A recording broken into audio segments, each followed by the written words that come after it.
Bonjour les amis, bienvenue dans cette vidéo pour se créer une vie positive et joyeuse.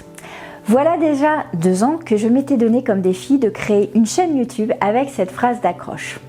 Et Dieu sait qu'il s'en est passé des choses depuis 2 ans. J'en suis vraiment encore abasourdie et je me demande s'il en est de même pour vous. En cette fin d'année, évidemment, on va être tous poussés à faire le bilan de l'année et cette année a été plus que challengeante et particulière. Mais j'ai envie d'attirer votre attention qu'il est important de faire une balance stimulante. Ça veut dire quoi? Tout simplement que généralement on se fixe sur 8 choses négatives pour une positive. Notre cerveau est génétiquement programmé pour cela et cela en fait nous plombe le moral. Nous sommes très doués pour montrer du doigt ce qui n'a pas été, se faire peur, se raconter des histoires sur ce qui est arrivé ou ce qui aurait pu arriver de pire. Et je suis sûre que vous aimez lister ce qu'il faut améliorer, ce que vous avez raté pour le pointer du doigt. Bref, en cette fin d'année, je vous invite à faire exactement l'inverse.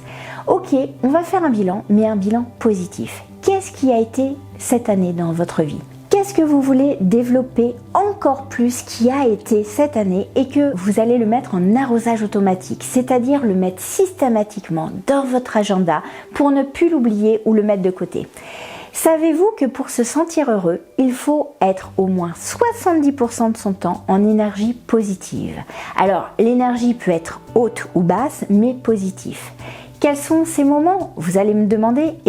En énergie haute, vous allez ressentir comme sentiment de la passion, de l'enthousiasme, de la joie, comme un état de grâce. Ce sont des moments où vous faites une activité, où vous passez un moment sans voir le temps qui passe, justement.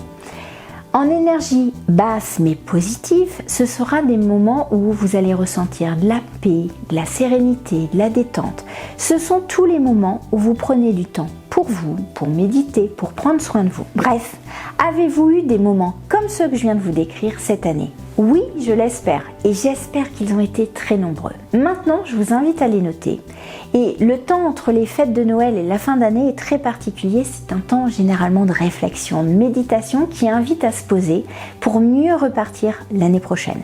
L'homme est un animal cyclique. Il a besoin de ces moments de pause pour se recharger et prendre du recul pour mieux rebondir. Donc, notez vos souvenirs joyeux, faites-en ce que j'appelle une bibliothèque anti-sèche et comme cela, si à un moment donné, l'année prochaine, vous aurez un coup de mou, vous pourrez vous reconnecter à ces souvenirs et les mettre en automatisme dans votre agenda.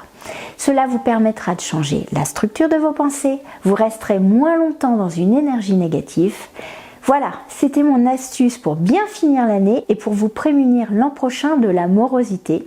Vous aimez mes vidéos et vous pensez qu'elles pourraient aider une de vos amies? Je vous laisse vous abonner, la partager et je vous souhaite de tout mon cœur de très très belles fêtes de Noël, de fin d'année et qui seront connectées à vos plus beaux souvenirs de l'année.